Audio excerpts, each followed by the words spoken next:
Questa mattina intorno alle 11, 11 e mezza mia madre mi chiama, mi dice che aveva ricevuto una telefonata da gente che si spacciavano come carabinieri, dicendo che mio fratello aveva avuto un incidente, che l'avevano trattenuto in caserma. Sedicenti carabinieri che avrebbero preteso 4.000 euro dall'anziana, una pensionata 83enne di Sant'Abbona a Treviso, i soldi necessari per ingaggiare un avvocato e per rilasciare il figlio, visto che era alla guida dell'auto sprovvisto di assicurazione.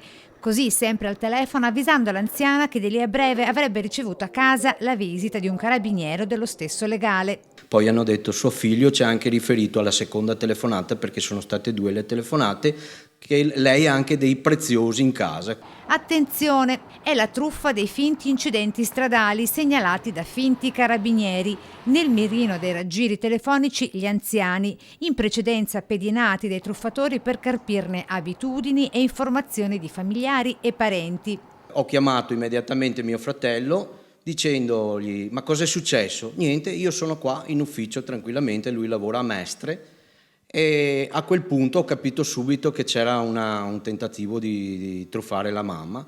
L'ho richiamata raccomandandogli di chiudersi in casa, di non aprire assolutamente a nessuno, e poi ho chiamato i carabinieri e la questura. Li ho pregati di mandare immediatamente una macchina per tranquillizzare mia madre, perché era molto agitata.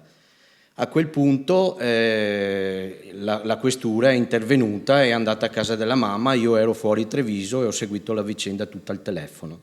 Dopo la segnalazione alle forze dell'ordine, due poliziotti, ma stavolta quelli veri, che si sono recati a casa della povera anziana, terrorizzata al pensiero di ricevere la visita di persone che pretendessero di eseguire una perquisizione domiciliare. Mia madre gli ha fatto vedere che tiene un volantino con i numeri di emergenza, loro l'hanno rassicurata, gli hanno detto: sì, brava signora, tenga sempre, se succede ancora qualcosa ci chiami immediatamente.